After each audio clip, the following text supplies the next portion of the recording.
Bonjour et bienvenue aux rencontres de la librairie, l'émission de la librairie 1.1 en partenariat avec Radio Ladève. Ces rencontres permettent de découvrir ou redécouvrir un auteur, un artiste au cours d'un débat, d'une conférence, d'une exposition. Difficile de parler de vos livres sans parler de votre vie, tellement les deux sont intimement liés. La découverte des livres se fait loin des bancs de l'école républicaine, mais plutôt là où finissent les exclus, au banc de la société. De votre jeunesse bercée aux odeurs de l'iode méditerranéen, fleurant l'accent du soleil, à votre adolescence plongée dans les geôles parfumées d'urine, d'humidité et à l'ombre, vous découvrez à travers les mots, les livres, des livres. René Frény, bonjour. Bonjour. Carnet de prison est paru dans la collection Tracts de chez Gallimard et Minuit dans la ville des songes est votre nouveau roman, paru cette année chez Gallimard aussi. Vous y racontez votre vie et votre amour des livres, à moins que cela ne soit l'inverse. Votre scolarité fut laborieuse, ou dès le CP, vous avez laissé tomber vos lunettes et l'école. Ramé jusqu'en troisième, testé avec votre père la peinture, en bâtiment, et décidé de faire un tour d'Europe en stop. Qu'est-ce qui vous a éloigné de l'école ? Est-ce l'envie de liberté, les copains, ou est-ce votre surnom de l'époque, Quatreul ? On avait dit qu'on commençait par des questions faciles. Oui, c'était facile. C'était facile. Ce que tu as dit est vrai, c'est-à-dire, je l'ai répété cet après-midi auprès des jeunes, j'ai raté ma scolarité parce qu'on se moquait de moi. J'avais des lunettes épaisses, j'ai été opéré de la cataracte, j'en ai plus, mais on se moquait de moi, et comme j'étais le seul dans la classe à porter des lunettes, on m'appelait Quatreul. À Marseille, les enfants étaient déjà des garnements à 6 ans, et détectaient toutes les différences. Donc si tu avais le malheur d'être un peu bossu, un peu bègue, un peu chauve, un peu tordu, un peu Quatreul, voilà, moi j'étais Quatreul. Et j'ai jeté mes lunettes, j'ai eu peur de l'école, je ne suis plus retourné volontiers à l'école, j'étais très angoissé, donc j'ai traîné dans les rues. Je suis devenu d'abord un petit menteur, parce que qui ne va pas à l'école à 8, 9 ans ment aux instituteurs en disant qu'il est toujours malade, et je mentais à mes parents en disant que j'étais allé à l'école, mais je n'y allais pas. Donc c'est pas mal de commencer par une vie de menteur quand on veut, non, je ne voulais pas devenir écrivain, mais quand on le devient plus tard, être un peu menteur, pour transformer un peu son autobiographie, c'est pas mal. Il faut toujours mettre un peu de mensonge dans la vie, sinon elle est un peu plate. Donc, l'école du mensonge est une bonne école. Et puis, comment dirais-je, j'ai traîné dans les rues ensuite, mais avec des garnements déjà d'un certain âge. Je suis devenu un petit menteur, un petit voleur. On volait de la marchandise pour se nourrir. Puis après, on a remarqué que les filles étaient jolies, donc on volait des vêtements pour plaire aux filles. On allait dans les boîtes de nuit. Et donc, jusqu'à 19 ans, j'ai eu une vie de garnement. J'ai fait les 400 coups, mais bien pire que dans les films de Truffaut. Les 400 coups, parfois graves. On volait des mobylettes, on a volé 1 ou 2 voitures, on volait des... Bref. Et puis, je suis parti voyager, parce que le métier de mon père me fatiguait. J'étais peintre en bâtiment avec lui, ça ne me plaisait pas. Je m'étais arrêté au BEPC après l'avoir échoué, et je suis parti voyager. Et je suis arrivé avec 2 mois de retard à l'armée, et ce que je racontais aux jeunes cet après-midi, qui les a passionnés, tant que je parlais de mon enfance, ils étaient plutôt somnolents, mais quand je leur ai dit que j'étais condamné à 6 mois de prison, et que j'avais fait 6 mois de prison, ça les a réveillés. Le mot prison réveille les jeunes, parce que là, ils avaient l'impression de voir un film soudain. Et je leur ai raconté comment j'avais découvert la littérature dans cette prison. Moi qui n'avais jamais rien lu, ma deuxième vie a commencé, une première vie que je raconte dans mon dernier livre, sans un livre, à traîner dans les rues. La littérature ne m'apportait rien, tout était dans la rue. Les filles, les bains de mer, le football, rire avec les copains, ça me suffisait. On peut vivre avec 100 ou 200 mots dans une ville quand on est dans la rue. Et puis en prison, entre 4 murs, premièrement, ces 100 mots ne suffisent plus, mais ils ne suffisent pas à imaginer ce qu'il y a derrière les barreaux. Donc j'ai eu la chance de rencontrer le premier jour de prison un ancien garnement comme moi, un corso marseillais, qui lui était là depuis 2 ans. On avait fait les 400 coups ensemble, et Ange-Marie Santucci était là depuis 2 ans, et quand je l'ai reconnu, J'étais très heureux de trouver un petit copain de Marseille dans la cour de la prison, mais je ne l'ai pas reconnu quand il s'est mis à parler. Il avait changé de mots. Il avait lu depuis 2 ans tout ce qu'il y avait dans la prison, des philosophes, des poètes, des écrivains, et il avait changé de mots, il avait changé d'attitude. C'était un homme construit, un rebelle, mais un rebelle révolutionnaire. Non pas un révolté, un garnement, c'était un révolutionnaire. Juste revenir sur votre enfance, vous disiez aussi que votre bibliothèque familiale comportait quasiment que 3 livres, Le Comte de Monte Cristo, Les Misérables et Sans famille. Ces livres vous ont été racontés par votre mère. Est-ce que pour vous, l'oralité est un premier pas vers la lecture ? C'est plus que ça. Je me rendais pas compte à quel point la littérature me plairait plus tard et j'en ferai mon métier. Quand on écoute le Comte de Monte Cristo, de la fenêtre de notre cuisine, on voyait le château d'If qui émergeait, cette prison noire le soir, rouge quand le soleil se couche, très impressionnante, qui surgit au large du port. Et comme ma mère me lisait à haute voix le Comte de Monte Cristo, je pensais que tout était vrai, puisque je voyais cette forteresse, et je voyais aussi Edmond Dantès, l'abbé Faria, tout ce qui se passe sous le niveau de la mer, et qui n'existe pas. Et ce qui n'existe pas dans le roman, et ce qui est le plus fort dans le roman, ce que l'imagination d'Alexandre Dumas a ajouté, ces cachots n'existent pas, parce que c'est une prison qui est construite sur une île rocheuse. On ne peut pas construire dans des souterrains. Il n'y a pas de souterrains. Et c'est la partie des souterrains dans le livre qui est la plus captivante, la plus émouvante. Donc, j'écoutais ma mère me raconter l'évasion de Monte Cristo. Je voyais tout. Je ne me posais pas la question de la vérité et du mensonge, donc de la littérature. Cette histoire me passionnait.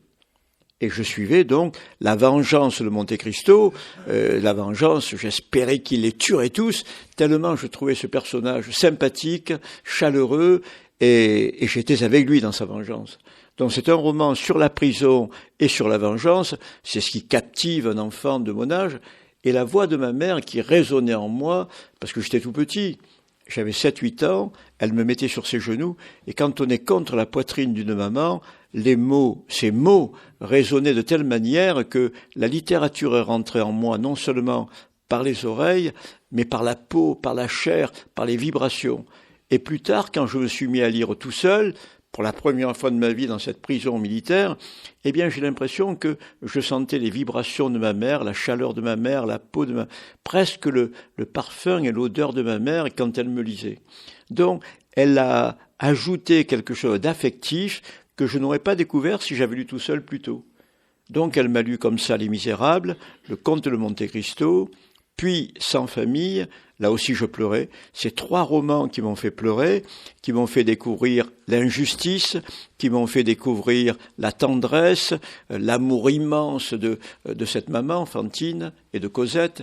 Donc c'était tellement beau que plus tard, durant toute ma vie, je suis allé chercher la voix de ma mère dans des beaux livres.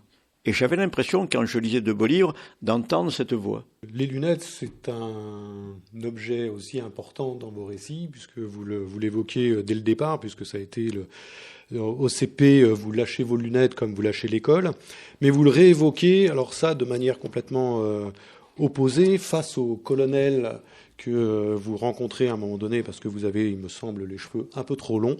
Et là, vous écrivez « Je palpais ma poche, mes lunettes étaient là, rien ne pouvait m'arriver, je lirais. » Vos lunettes sont-elles le symbole d'un passage d'un monde à l'autre, ou celui du monde réel à celui des mots, puisque dans un sens comme dans l'autre, ça vous a fait basculer d'un monde à l'autre? Oui, c'est quand j'étais dans cette prison, le 2e jour, j'ai demandé des livres et des lunettes, parce que je n'y voyais pas, je n'avais jamais vu pour lire enfant, et donc là, dans cette prison qui était très obscure, c'était des cachots, mais comme les cachots de Monte Cristo. C'était une forteresse militaire dont il y avait une petite lucarne avec non seulement des barreaux, derrière un treillis métallique et ensuite des plaques mécaniques afin qu'on ne voit pas ni la cour ni le ciel. On voyait rien.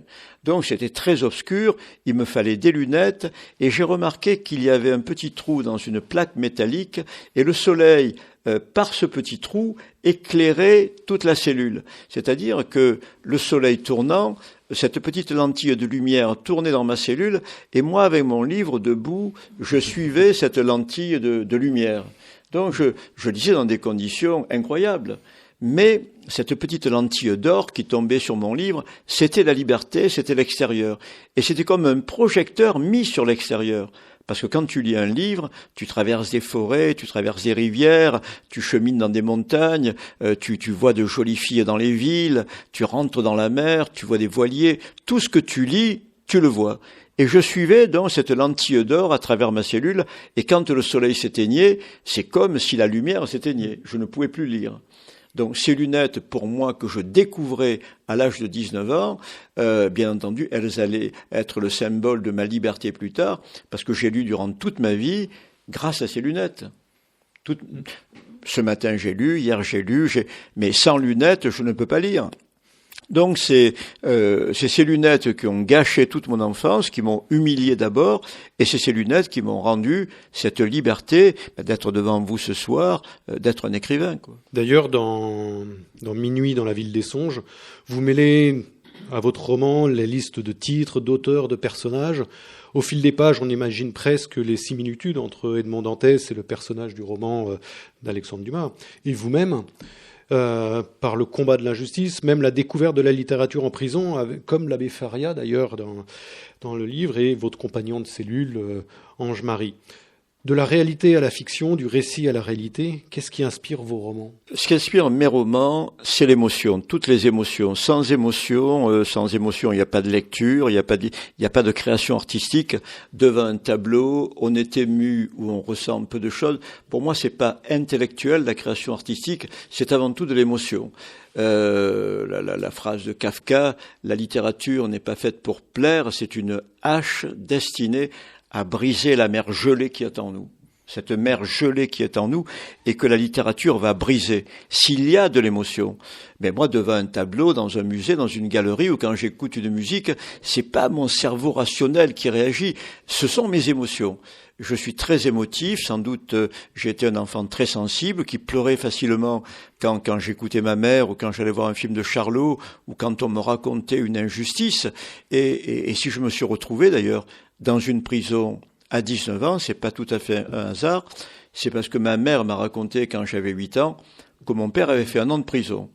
Mon père avait fait 1 an de prison en 42-43, quand les Allemands sont arrivés à Marseille, mon père nettoyait les wagons à la gare Saint-Charles, et de temps en temps, il prélevait 2-3 kilos de marchandises qui partaient pour l'Allemagne.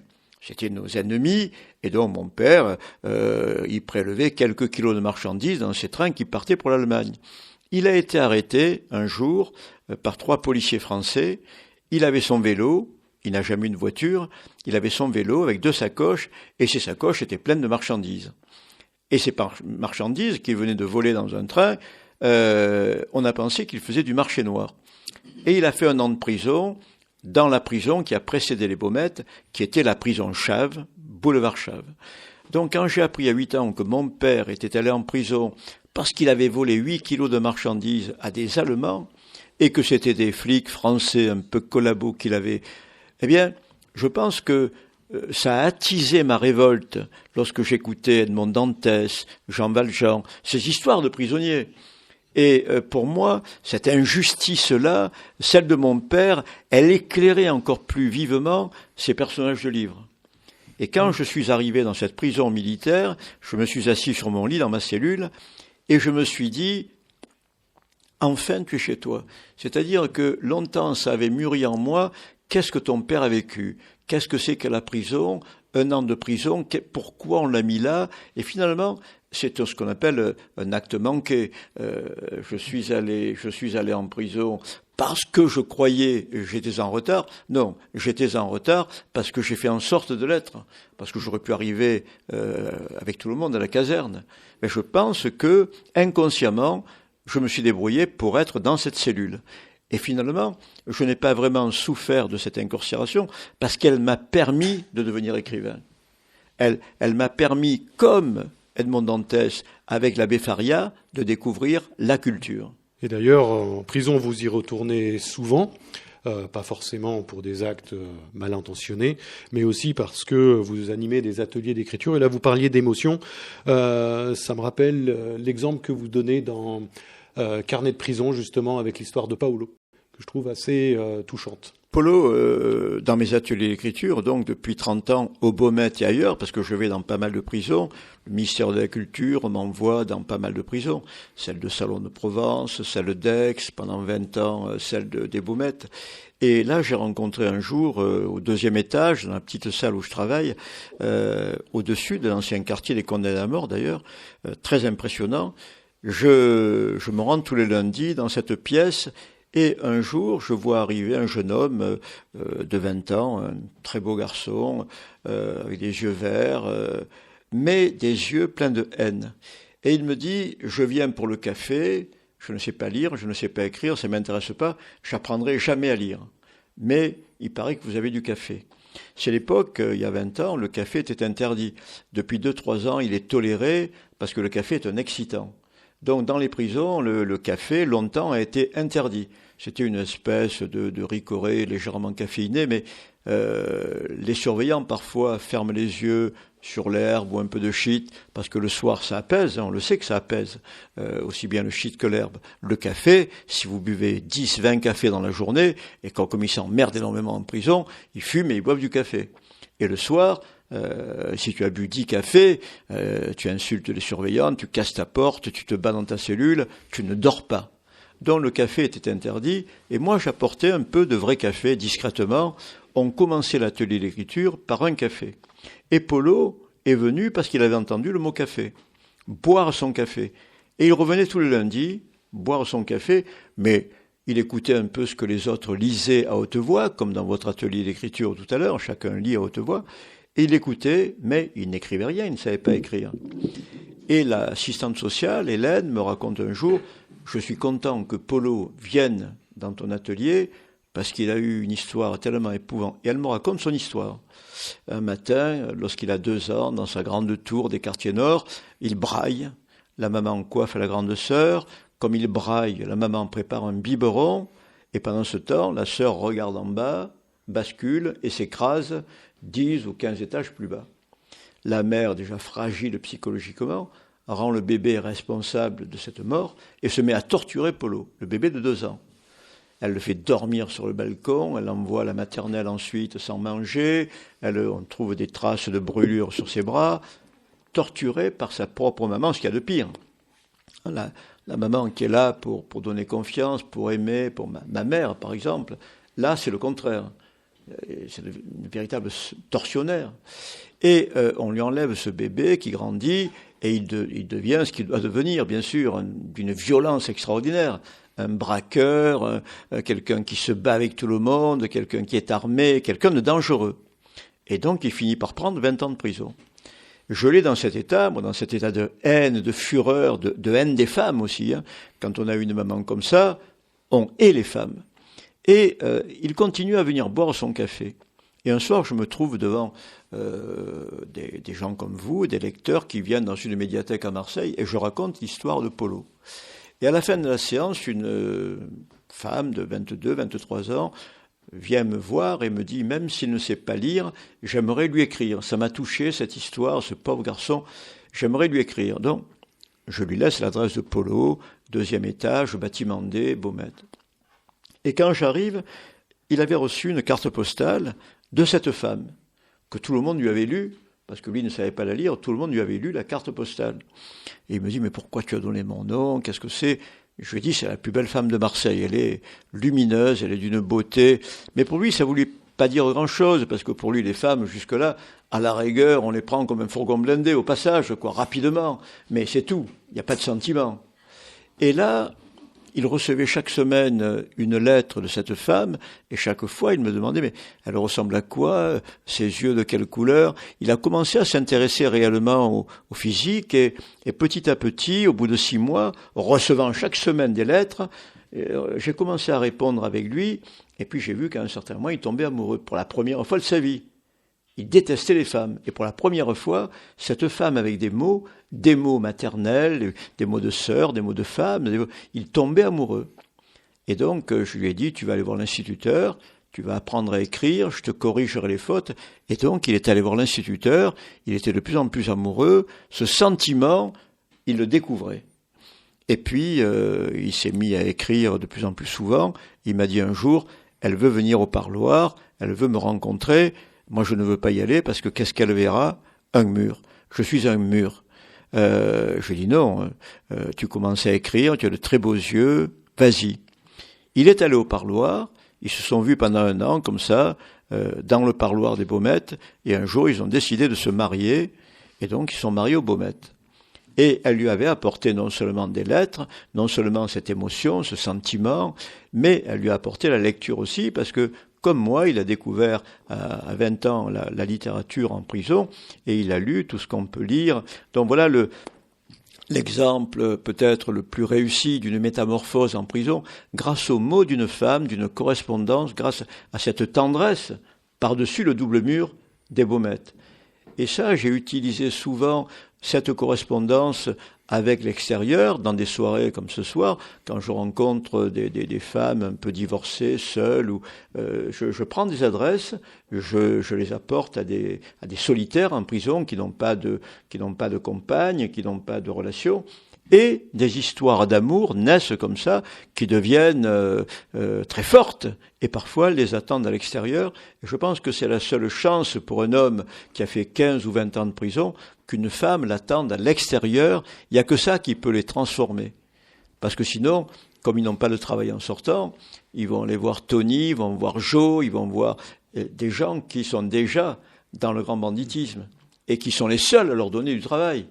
Comme chauffeur, comme braqueur, comme passeur, comme nourrice, voilà. Donc, cette correspondance, elle est absolument nécessaire, et c'est souvent la motivation. Ils me disent, apprends-nous à écrire des lettres d'amour. Et donc, on écrit ensemble des lettres d'amour qui peuvent être parfois érotiques, parfois même pornographiques, parfois très romantiques, très douces, mais enfin, toute forme de lettres d'amour pour avoir une correspondance. Justement, est-ce que la puissance qu'apporte l'écriture, est-ce que c'est cela, au fond, que vous souhaitez transmettre à chacun de vos interlocuteurs, que ce soit les lecteurs ou même, surtout, les prisonniers? Les prisonniers, je leur dis toujours cette phrase, posez vos calibres, prenez un stylo, vous défendrez beaucoup mieux. Les calibres vous ont amené en prison, les stylos vous en sortiront. Parce que si vous avez les mots de ceux qui sont au pouvoir, des juges, des procureurs, des ministres, de ceux qui vous mettent ici, si vous avez leurs mots, vous n'aurez plus besoin d'aller en prison.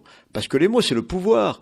Je racontais ça à la grande librairie avec François Bunel. Les mots, c'est pour nous, ici, de la tendresse, de l'émotion, des voyages, de l'imaginaire. Mais c'est aussi le pouvoir. Celui qui a les mots a le pouvoir. Conseil des ministres, en général, ils sont pas très beaux, mais ils ont les mots. Et ils nous gouvernent parce qu'ils ont les mots. Donc je leur dis, non seulement pour vous défendre face à un tribunal, ne cherchez pas des avocats qui vont coûter une fortune, sachez vous présenter, sachez parler, sachez vous défendre. Et donc c'est une arme, les mots. Pour nous, bien sûr, on n'a pas tellement besoin de cette arme-là, on a besoin de s'émouvoir en lisant des livres, en lisant de la poésie, mais c'est une manière aussi d'exister. Donc, c'est une double arme, les mots, parce qu'il y a les mots qui réunissent, les mots qui rapprochent. Quand on lit de la littérature, quand on fait comme ce soir, quand on parle de poésie, ce sont des mots qui rapprochent, mais les mots du pouvoir sont beaucoup plus complexes. On gouverne avec les mots aussi. Donc ces mots, ils comprennent que c'est un couteau suisse à plusieurs lames, ça peut émouvoir, ça peut permettre de comprendre qui on est, mais ça peut permettre aussi de dominer des situations. Vous dites, vous citez, l'émeute est le langage de ceux qu'on n'entend pas. Quel langage permet l'écrit dans un monde où la lecture n'est malheureusement pas accessible à tous? Attends, répète ta question. Vous citez, l'émeute est le langage de ceux qu'on n'entend pas. Oui. Dans un des ouvrages. Quel langage permet l'écrit dans un monde où la lecture n'est malheureusement pas accessible à tous? C'est ce qu'on a vu cet après-midi, dans un monde où il n'y a pas de mots, où il n'y a pas... Je voyais ces jeunes cet après-midi, je savais très bien que chez eux, il n'y avait pas de piano, pas de violon, pas d'opéra, pas de livres, pas de tableau, pas de... Bon, rien. Il y avait quoi?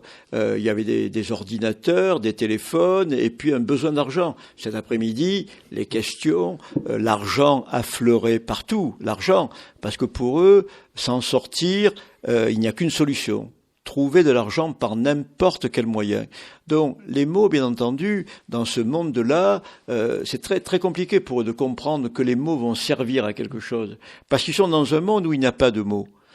Il faut devenir dealer, il faut devenir caïd, il faut devenir braqueur, mais ils ne voient pas la nécessité d'apprendre les mots parce que comme ils ne sont pas confrontés à notre société, ils sont dans un monde sans mots.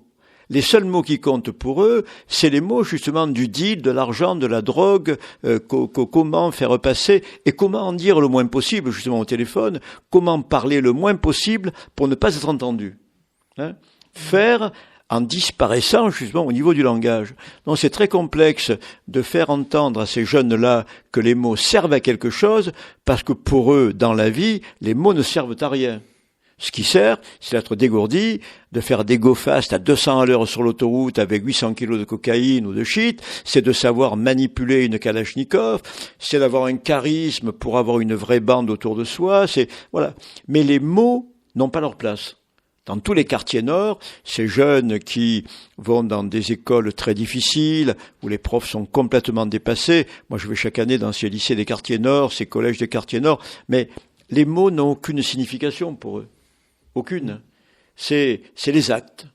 Ce sont des gens qui agissent, ils font de la boxe, ils essaient de trafiquer, ils essaient d'avoir une place dans la hiérarchie de la drogue, par exemple, en commençant très tôt et en gagnant beaucoup d'argent très tôt. Donc pourquoi ensuite à l'école aller lire Madame Bovary ou Le Rouge et le Noir alors que tu gagnes 100 € par jour sans connaître Stendhal? Tu vois? À quoi bon? Et c'est ce qui se passe aujourd'hui dans tous les quartiers, dans toutes les périphéries. Un jeune de 12 ou 13 ans, il peut gagner, en étant simplement guetteur, 100 € par jour, sans aller à l'école. Et quelle place, justement, reste-t-il dans cet environnement pour la lecture ou la culture en général? Je plains les professeurs qui vont dans ces lycées-là, dans ces quartiers difficiles. C'est un métier qui est devenu épouvantable. C'était, je pense, le métier d'enseignant le plus beau métier au début du siècle, jusque dans les années 60. Et depuis que ces deux sociétés, on en parlait tout à l'heure dans l'atelier d'écriture, depuis que ces deux sociétés qui ne se parlent jamais, qui ne se rencontrent jamais, les gens qui ont les mots comme nous, les gens qui pensent avec des mots, et des gens qui justement convoitent uniquement l'argent pour exister, on ne se rencontre plus. On ne se rencontre jamais. Donc le monde de la lecture, pour eux, n'existe pas. C'est une abstraction totale. C'est comme si on me disait, il faut absolument apprendre le chinois parce que la Chine monte, il faut absolument que tu apprennes le chinois. C'est abstrait pour moi. Et pour eux, leur dire de lire Stendhal ou Flaubert, c'est aussi abstrait que du chinois. Ça ne sert à rien. Surtout dans le monde dans lequel qu'ils imaginent. Vous dites dans Carnet de prison, la prison ne tue pas le criminel en l'homme, elle renforce le crime et détruit toute trace d'humanité. Qu'est-ce que c'est l'impensé aujourd'hui pour que la prison soit un lieu de déshumanisation et non un retour à la vie dans la société? Jamais la prison n'a été pensée pour la réinsertion. On stocke. Je compare souvent ça, les prisons, à des parkings où on met des voitures qui n'arrivent pas à rouler à 80 à l'heure quand le panneau est à 80. Ce sont des voitures, les délinquants, qui roulent à 30 à l'heure, péniblement, ou à 250 à l'heure. Mais elles n'arrivent pas à suivre la file de la société. Donc on les met sur les parkings en disant, toi tu as roulé à 200 à l'heure, tu prendras 15 ans de parking. Toi tu roules à 30 à l'heure, tu es complètement abruti, tu prendras 10 ans de parking. Et on pense que 10 ou 15 ans après, ces voitures qui ont complètement rouillé, les pneus sont mangés par l'humidité, on pense qu'elles vont rouler à 80. Mais elles sont beaucoup plus abîmées 10-15 ans après que lorsqu'on les y a mises. Et c'est ça les détenus. On les met dans ce parking qu'on appelle la prison, on les sort 15 ans après en disant, là ils auront compris. Mais ils ne peuvent pas comprendre, puisque pendant 15 ans, ils sont entre eux, ils n'ont d'autre voie que la délinquance. Le petit voleur apprend à être un grand voleur, le petit criminel à être un grand criminel. C'est l'université du crime. Ils n'apprennent que le vol et le crime, puisqu'ils sont entre eux. Ils n'ont pas d'autre son de cloche. Et ce qu'il faudrait, c'est faire des prisons beaucoup plus petites, avec justement des enseignants, des éducateurs, des gens comme moi, des professeurs de yoga, de théâtre, pour leur montrer que la vie, c'est pas uniquement la cocaïne, la kalachnikov et la mort. C'est ce que nous faisons là. Mais en prison, ça existe tellement peu que les Baumettes, par exemple, 2000 détenus, il y a une centaine de travailleurs. Mais les travaux, tu pousses le chariot, tu distribues la soupe, celui qui est coiffeur, il sera coiffeur, celui qui est peintre en bâtiment, il repeindra les cellules. Mais tous les autres végètent, croupissent. Et comment tu veux que 10 ou 15 ans après, ils se soient améliorés? On ne fait rien. Donc c'est pour ça que je dis, la prison et l'université du crime, non seulement elle ne sauve pas, mais elle abîme, elle détruit toute trace d'humanité et elle renforce le crime. Donc la prison, c'est en dépit du bon sens qu'on parque ces gens-là aujourd'hui. Je ne dis pas qu'il faut les laisser en liberté. Ils sont dangereux. Polo, lorsqu'on l'a mis en prison, il était dangereux. Mais seulement, il faut le mettre dans des prisons différentes. Mais ça, les ministres ne veulent pas l'entendre, même s'ils l'ont compris, parce que ça demande un budget légèrement supérieur. Mais comme on a une vision à court terme, une petite prison avec plus d'écoles, plus d'ateliers, apprendre un métier, ça serait plus cher, mais seulement quand on regarde ce que coûte un détenu à vie, ça revient 10 fois plus cher. Mais dans l'immédiat, on a l'impression que ça n'augmente pas les impôts. Et si on demandait d'augmenter un peu les impôts pour faire d'autres prisons, la majorité des gens diraient non. Ce sont des assassins, des monstres, des violeurs, on ne veut pas mettre un centime de plus. Donc on fait le minimum dans les prisons, on construit des cellules, on empile des cellules sur des cellules, mais on ne fait rien pour la réinsertion.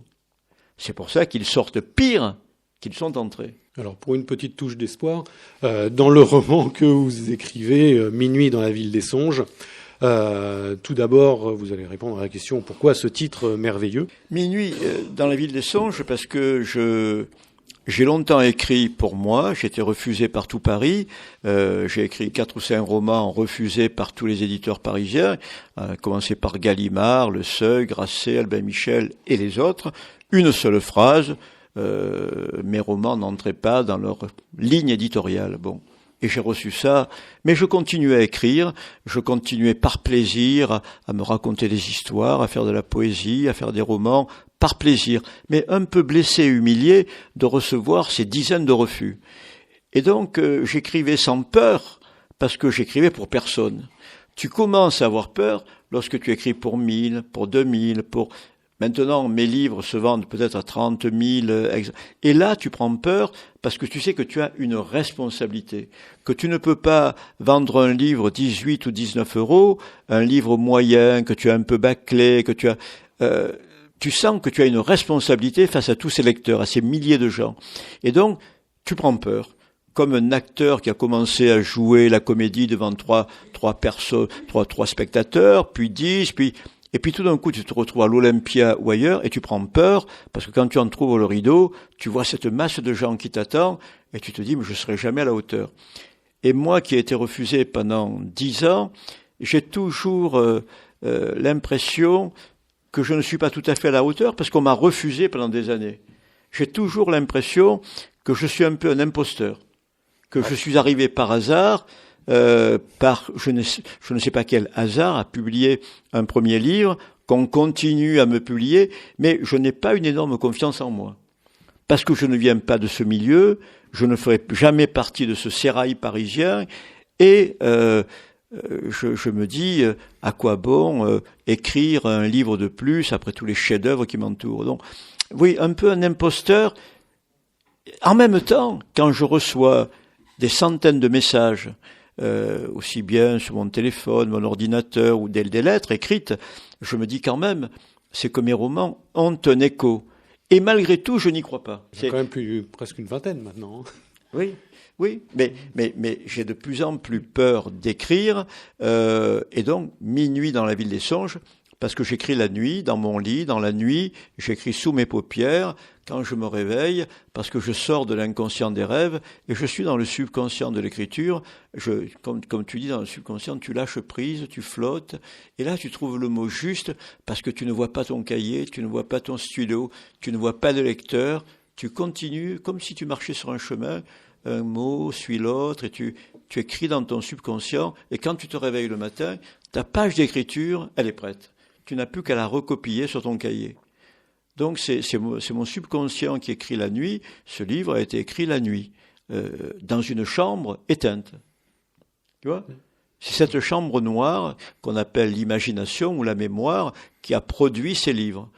Parce que mon cahier le matin, mon cahier rouge, sous le soleil levant, il me fait peur. Et tout au long de Minuit dans la ville des songes, d'ailleurs, vous rencontrez différentes personnes, entre autres un qui vous a hébergé lors de votre, on va dire, escapade, fuite en Corse. Ouais. Est-ce que justement, lorsque des gens vous tendent la main de cette façon-là et qui vous accompagnent, est-ce que c'est aussi une source d'espoir, d'optimisme vers l'humanité, alors que vous êtes plutôt un combattant de l'injustice ? Oui, intellectuellement, je combats l'injustice, mais je suis quelqu'un de sensible et sensuel, et ça m'a sauvé. Parce que j'ai toujours rencontré dans ma vie des gens comme Domingo Raffali, ce type qui tenait une boîte de nuit à Bastia. Et lorsque je me suis évadé de prison, je suis allé à Bastia parce que mes grands-parents étaient corses. Et je pensais qu'en Corse, on ne me retrouverait jamais. Parce qu'on ne retrouve pas les bandits corses qui prennent le maquis. Donc je suis arrivé à Bastia, mais comme je n'avais pas un sou, j'ai fait le tour des restaurants et des boîtes de nuit de la place Saint-Nicolas. Et là, j'ai été embauché par un gars qui s'appelait comme mon grand-père, Raffali. Moi, mon grand-père s'appelait Raffali. Et lui, quand je lui ai dit que j'étais un Raffali, il m'a dit, on est peut-être cousins de la Castaniche, donc je t'embauche comme vestiaire. J'accrochais des manteaux. Enfin, ça me permettait de manger 2 repas par jour. Il m'a tendu la main, il m'a prêté une vieille bicoque qui avait brûlé dans la colline, où j'ai vécu pendant 1 an. Et il m'a vu danser le bebop sur la piste, parce que si j'avais bien appris quelque chose à Marseille, j'avais peu appris dans les écoles, mais j'avais appris à danser très bien le bebop. On va faire un peu de place tout à l'heure. S'il y a une bopeuse parmi vous, je ne sais pas s'il y en a qui dansent le rock ou le bebop, mais moi je veux bien tout à l'heure vous faire danser le bop pour revenir à cette période bastiaise. Tu sors de prison, tu t'évades, tu arrives en Corse, tu trouves du travail dans une boîte de nuit. Le mec te dit, tu vas accrocher les manteaux. Bon, mais c'est déjà pas mal. Tu accroches les manteaux. Et puis après, il te voit danser le bebop. Il te dit, passe aux platines, tu deviens disjockey. À l'époque, on disait disquaire.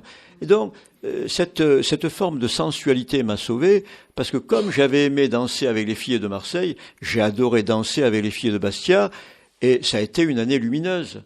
Dans une ville lumineuse, cette ville de Bastia, qui est ocre, rouge, jaune, avec des volets verts, avec ce soleil qui illumine toutes les places, avec ce maquis, avec cette odeur de maquis. Moi, j'ai vécu une année extraordinaire. J'ai oublié que j'étais recherché. Et pourtant, j'étais condamné à 3 ans de prison ferme pour ma fuite, pour ma cavale. Donc, c'est ma sensualité qui m'a aidé, le fait que j'aime la vie, et je pense que les gens sont attirés par les gens qui aiment la vie. On a tendance à se reculer quand on est face à quelqu'un qui est dans, on sent qu'il est dans la mort, il est dans la tragédie, il est dans ses obsessions. On s'en écarte parce que on aime la vie quand même. Et moi, je me suis rendu compte que j'attirais les gens parce que j'aime la vie. J'aime faire rire, j'aime partager un bon repas, j'aime regarder les filles, j'aime ce qui est beau. Et donc, je crois que les gens le sentent, ça, quand tu aimes la vie. Et ça te sauve. Il y a une formule que j'aime beaucoup, c'est un lecteur est un vagabond des mots. Qu'est-ce qu'être un écrivain, du coup ? C'est ça, c'est un vagabond des mots. Un écrivain, c'est un aventurier. Un écrivain, c'est quelqu'un qui prend un mot, qui le tripote, qui le suce, qui le renifle, et dans chaque mot, il y a un monde. C'est-à-dire, tu prends n'importe quel mot, le mot automne, le mot maman, mais même le mot chaise qui paraît mort, tu prends, dans chaque chaise, il y a un univers, il y a une histoire dans une chaise. Donc tu prends un mot, tu le renifles, et à partir d'un mot, c'est un peu le propre des ateliers d'écriture, tu écris une nouvelle, tu écris. On se rend pas compte à quel point c'est comme un caillou. Tu prends un caillou, tu regardes ses couleurs, mais il est tellement plein de molécules, de noyaux que dans ce mot, il y a un univers dans chaque mot. Dans chaque grain de sable, il y a un univers. Et dans chaque mot, il y a un univers. Eh bien, tu prends un mot qui en appelle un autre, tu sens une musique qui se construit dans ta tête, sous ces mots forme une musique, et cette musique est un voyage qui commence, mais qui n'a pas de frontières. Autant quand tu pars, tu vas traverser la frontière italienne, la frontière yougoslave, la frontière turque, mais il y a des frontières. Et les langues sont d'autres frontières. Tu arrives dans des pays où tu ne comprends rien. Alors que quand tu entres dans un roman, que tu lis ou que tu écris, tu ne rencontres jamais de frontières. Quand je commence un roman, je ne sais pas où je vais, je pars devant moi, je traverse des champs, des chemins, un champ de maïs, une forêt de chênes, et puis j'arrive à une rivière, je remonte le courant. C'est comme une marche qui serait infinie, tu ne rencontres jamais de frontières. Donc la supériorité de la littérature sur le monde, je dirais, c'est que les mots ne connaissent pas le racisme, ne connaissent pas de frontières, ils sont infinis. Tu commences un roman, il peut durer 100 pages comme 10 000 pages, tu n'es arrêté par rien. Donc cette liberté que je trouve dans les mots, tu ne peux pas la trouver ailleurs que dans la littérature. Et en plus de ça, c'est un voyage qui n'a besoin de rien, parce que j'achète un cahier en début d'année, 2 €, 2-3 stylos, 2-3 €, avec 5 €, je voyage, il n'y a aucun billet de bateau ou d'avion qui coûte 5 €. Moi, je ne pollue rien, je ne salis rien, j'achète un stylo, un cahier, et mon voyage est infini. Mais ce voyage est intérieur, personne ne le voit, il n'y a pas d'empreinte carbone, et il n'y a pas de frontières. Tu pars, tu sais pas où tu vas, et tu découvres des pays intérieurs que tu n'imaginais pas. J'écris tout sur mes cahiers et mes carnets. Les carnets, ce sont des notes, des esquisses, des débuts, des émotions. Les cahiers, ensuite, c'est la rédaction du roman. Mais comme je ne sais pas taper sur l'ordinateur, j'aime tellement l'écriture à la main que j'ai tellement plus de sensations et tellement plus de différences d'écriture. Je disais récemment, quand tu écris une cavale, un homme qui s'évade, un homme qui en poursuit un autre, un homme qui braque une banque, il faut un stylo spécial qui va très vite. Comme un go fast, hein. Il faut que ton écriture soit très nerveuse, il faut fuir très vite. Alors que quand tu fais l'amour avec une femme, quand tu sur ton cahier bien sûr, quand tu déshabilles, quand tu dégrafes une robe, quand tu vois apparaître une poitrine, quand tu embrasses une femme, il faut que tu dessines les lèvres, le regard, la poitrine de la femme. Il faut que ce soit très sensuel. Et tu ne prends pas le même stylo. Donc ça, tu ne peux pas le produire sur l'ordinateur. Parce que les lettres, quand tu égorges quelqu'un ou quand tu déshabilles une femme, les lettres sont les mêmes. Alors que moi, je les dessine très différemment. Et une fois que mon roman est terminé, je le dicte à haute voix à ma compagne qui est ici, qui est institutrice, mais qui a appris à taper avec 10 doigts. Hein. Très bien. Elle tape avec 10 doigts, mais sans regarder le clavier. Elle sait, alors que moi, je ne regarde que le clavier comme ça. Il m'arrive encore de chercher le point-virgule, et je perds mon idée. Alors, le dimanche, on se met là, et puis moi, j'ouvre mon cahier rouge, parce que je suis un peu superstitieux et que le rouge, vous voyez, ça m'a porté chance. Hein. Lui, c'est le jaune. Mais moi, j'ai toujours mon cahier rouge, et je lui dicte à une allure presque normale, comme je vous parle. L'homme attend la nuit. Puis il entre dans le parc. Il s'approche de la vie. Et elle, à cette allure-là, elle tape, si bien que, en quelques dimanches, mon roman est tapé. Et ça me permet un peu comme le gueuloir de Flaubert, qui faisait venir Maxime Ducamp et Louis Bouillet, ces 2 amis en qui il avait confiance, qui lisaient à haute voix. Et moi, je fais confiance à ce que je dis pour moi et à Nicole. Donc on est deux à écouter ce que je dis. Il y a des mots qui ne franchissent pas les lèvres, qui sont prétentieux, qui sont redondants, il y a toujours un adverbe et adjectif la plupart du temps, qui sont un peu enflés. Et donc ces mots-là, lorsque je les dis, je comprends que ce sont des erreurs. Hein. Et puis ça m'a permis, le cahier de brouillon, le cahier de quand je relis 2 mois plus tard, de voir que j'ai hésité entre 3 mots. Je dis la petite robe rouge ou pourpre ou écarlate. Je sais très bien que je me suis trompé 2 fois, que le mot juste, il est là. Parce qu'il a mûri en moi pendant 2 mois, sur mon brouillon. sur mes ratures. Il a mûri. Je sais où est l'erreur. Donc voilà l'avantage pour moi du cahier, c'est toutes ces écritures qui ne sont jamais les mêmes selon les scènes qui sont écrites, les petits dessins que je peux faire, et puis le fait de dicter à haute voix. D'ailleurs, pour reprendre là-dessus, il y a un exemple que j'aime bien, c'est lorsque vous abordez la question de la ponctuation, en disant « j'ai enfin compris le sens du point-virgule ». C'était face au juge, au tribunal, au moment de la décision de la justice. C'est Bunel qui avait relevé ça. Il m'a dit « parlez-nous de la virgule » parce que j'avais écrit dans mon livre, lorsque j'ai été jugé pour la dernière fois, en 1973, lorsque je me suis rendu à la gendarmerie parce que je ne pouvais plus rester déserteur à vie, donc ils en ont tenu compte. Ces militaires qui me jugeaient, que je m'étais rendu. Donc, on m'a fait faire 1 mois et demi de prison au fort de Vincennes, puis j'ai été jugé. Et le colonel qui était là s'est dressé et m'a dit « soldat Frény », parce que même 10 ans après, tu es toujours un soldat pour eux. Même si tu n'en as rien à foutre de l'armée, tant que tu n'as pas purgé ta peine.